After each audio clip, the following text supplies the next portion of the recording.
Halo semuanya, kembali lagi bersama Deka Woodcraft.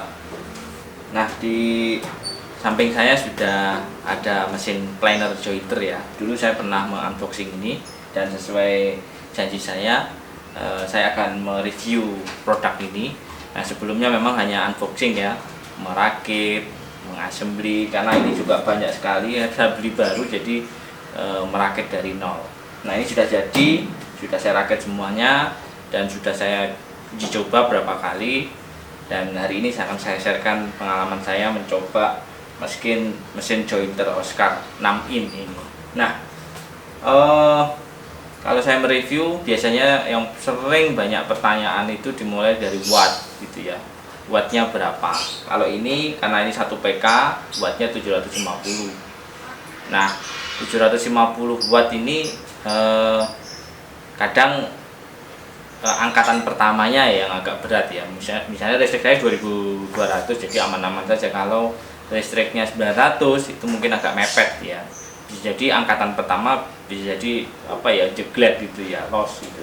Nah, yang jelas 750. Kadang saya pernah bertanya kalau dinamo 1 PK itu angkatan pertama itu 2 kali lipatnya amannya gitu ya. Jadi kalau 750 berarti 1500 angkatan pertamanya. Ya, tapi saya belum pernah nyoba ini yang 750 watt ini dicoba ke 900 watt atau ke 1300, saya enggak. Kalau 1300 saya yakin kuat, kalau 900 mungkin mepet ya. Nah, itu listrik, bicara listrik. Yang berikutnya terkait dengan lebar. Karena ini 6 in, lebar yang diserut, lebar papan yang diserut dengan mesin ini itu lebarnya 15 cm, itu maksimal 15 cm. Jadi kalau untuk produk-produk yang balok mungkin masih bisa ya, tapi kalau papan lebar lebih dari 15, 20, 30 itu sudah tidak bisa. Terus berikutnya itu ke lebar papan yang diserut. Berikutnya kedalaman ini sampai setengah senti, tetapi itu kan sangat memaksa sekali ya. 0 sampai, kalau tulisannya ini setengah senti, 1/8, 1/4, 3/8 sampai setengah.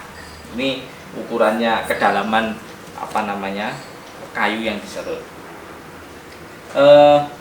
Secara quality saya tidak merasa kecewa ya beli ini, dan saya merasa puas. Tapi ada satu hal yang menurut saya agak sedikit membuat saya agak tidak puas gitu. Hanya sederhana saja sih, tapi itu tidak menjadi hal yang sangat penting bagi saya, yaitu pada tuasnya ini.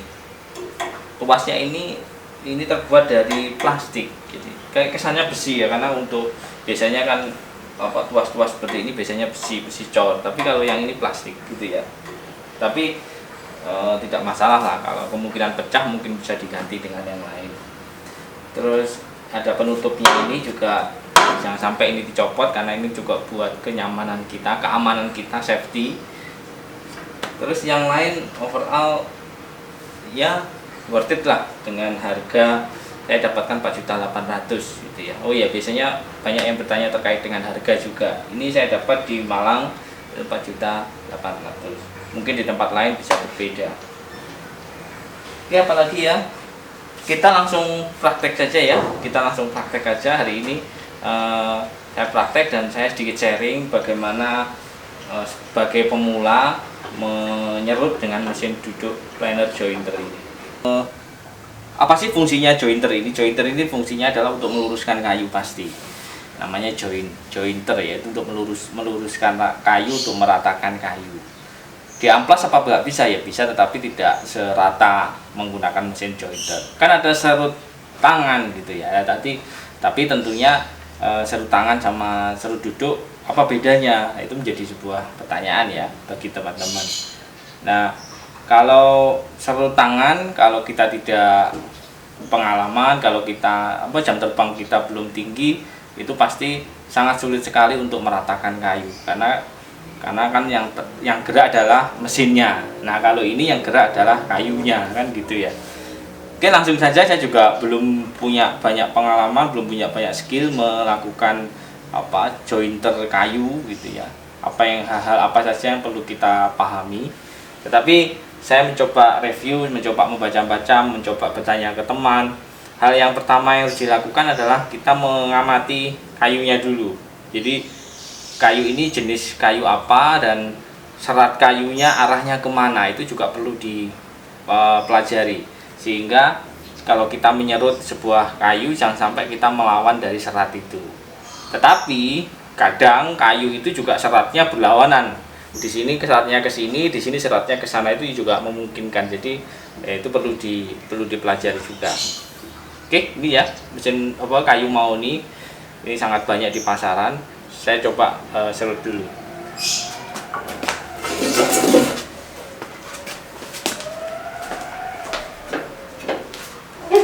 Oke, satu lagi saya sudah membuat ini ya, buat alas pendorongnya. Jadi biar aman gitu. Tapi saya buat sendiri, ini seharusnya bisa ada beli.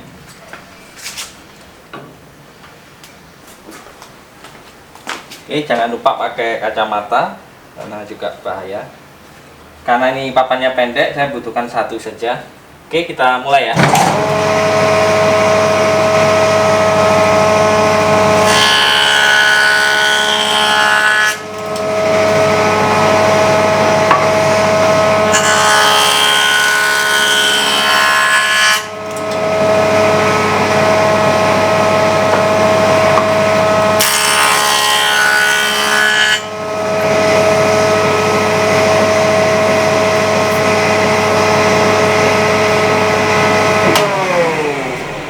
Oke, ini kan kalau kita lihat kayu ini kan sepertinya sudah lurus ya. Mungkin bisa dilihat ya. Kelihatan nggak? Kayu ini sebenarnya sudah kesannya lurus. Tapi kalau kita serut menggunakan ini, tahu lurus yang nggak kayu itu seperti ini. Yang sini sudah termakan, yang sini belum. Ini bukan berarti karena nggak lurus, tapi memang kayu ini belum 100% lurus gitu ya. Dan kadang yang membuat saya pada akhirnya membeli alat ini, kalau mau membuat sebuah produk, kalau menurut saya pribadi presisi atau bahan atau kayu itu memang harus presisi dulu. Kalau kayu itu idealnya ukuran 4x4, ya benar-benar 4x4 ujung sampai ujung. Jangan sampai kayu ini 4x4 tapi yang ujung itu 4,5, yang ujung ujung kanan 4,5, ujung kiri 4 cm, itu bisa jadi masalah nanti untuk sebuah produk gitu ya. Oleh karena itu tingkat presisi kayu itu juga sangat menentukan dari sebuah produk furnitur itu sendiri. Apalagi kalau mau serius gitu ya di perkayuan, di woodworking. Oke, karena ini kayu mahoni, kayu lunak gitu ya, bukan kayu keras, jadi sangat mudah sekali halus. Dan ini tadi saya mulai dari 0,1 ya, jadi 1/8 aja nggak ada kedalamannya. Jadi mulai dari tipis-tipis ya. Sebaiknya nyerut memang tipis-tipis gitu, berulang-ulang gitu ya. Tidak bisa kita paksakan langsung tebel gitu, nanti hasilnya juga berbeda. Ini sudah lumayan simetris. Coba kita di sini.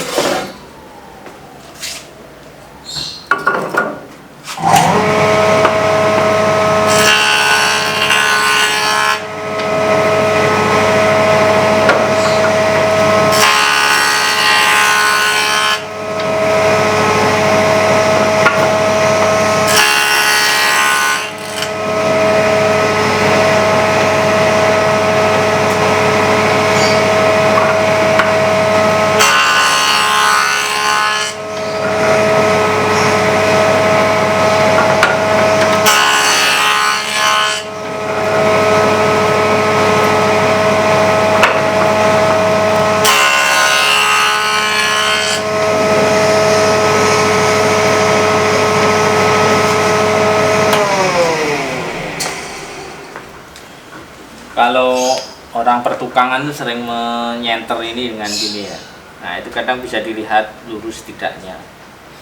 Kadang kalau menggunakan mesin duduk ini gampang sekali, kita dorong gitu aja, ini sudah pasti lurusnya gitu ya. Tetapi kalau mesin tangan itu tentunya tidak semudah ini gitu ya. Oke, ini ya hasilnya. Saya nggak tahu. Coba kita cek aja nanti dengan penggaris.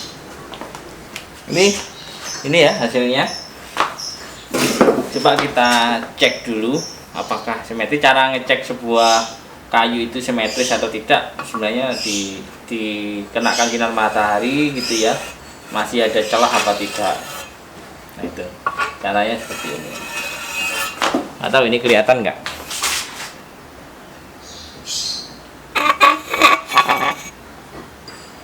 Nah, kalau sudah nggak ada celah berarti sudah sangat presisi. Coba kita lihat ya. Oke, nggak ada celah ya. Ini menandakan kayu ini sudah simetris. Nah, tetapi yang jointer ini kalau menurut saya, kalau buat meratakan kayu sebelah sini sama sini bisa, tetapi kalau meratakan kayu ukurannya ini biar seperti yang saya katakan tadi, sini 4, sini 4, itu memang agak sulit ya, harus digaris dulu baru kita lihat. Karena memang ada mesin sendiri lagi. Jadi jointer ini tahap awal, setelah itu baru thicknesser itu, mesin planer duduk itu. Nah itu kadang di teman-teman sulit membedakan atau mungkin belum paham apa fungsi masing-masing. Ada mesin planer duduk itu dianggap jointer ini, ada yang dianggap jointer ini dianggap planer duduk. Sebenarnya berbeda ya. Jadi ini jointer karena jointer itu fungsinya adalah untuk meluruskan kayu.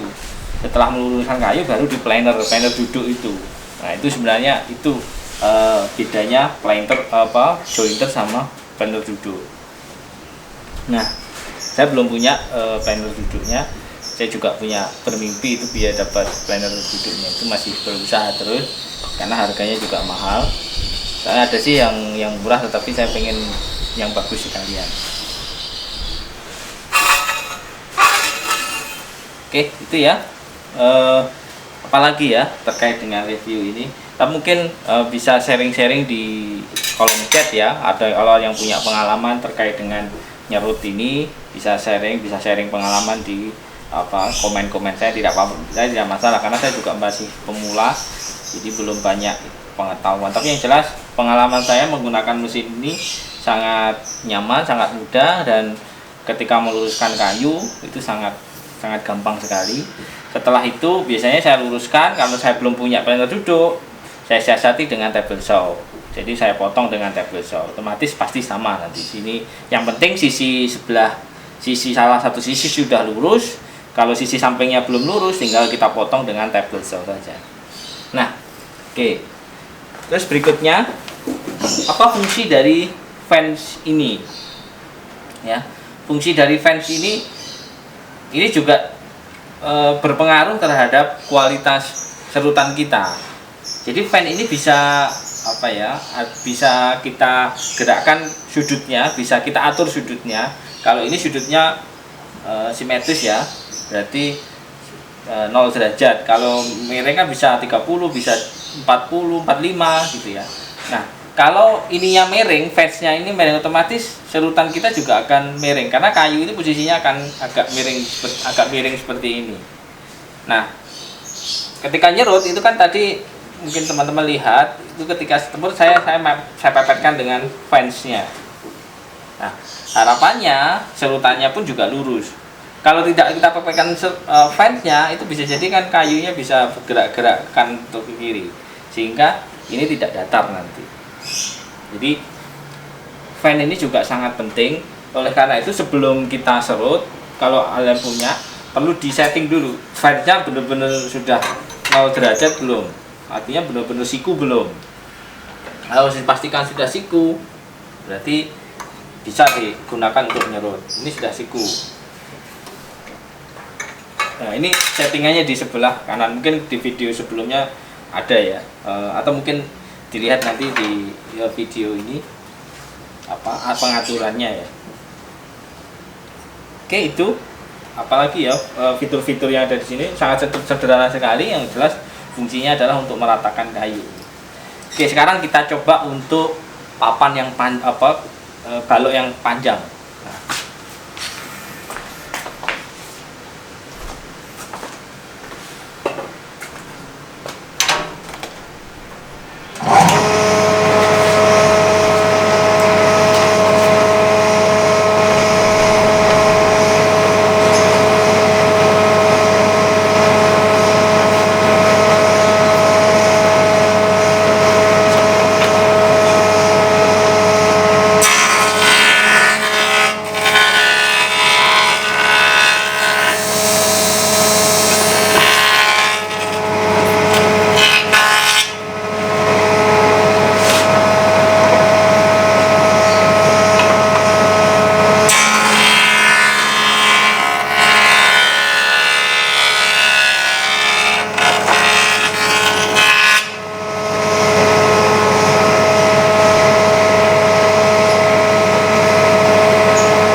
membuktikan bahwa kayu yang sebenarnya ini sudah kelihatannya lurus, tapi kalau kita planer, kalau kita jointer itu sebenarnya ya belum 100% lurus. Ini terbukti yang sini termakan, ini belum. Ini termakan, ini belum. Inilah salah satu fungsi mesin jointer ini.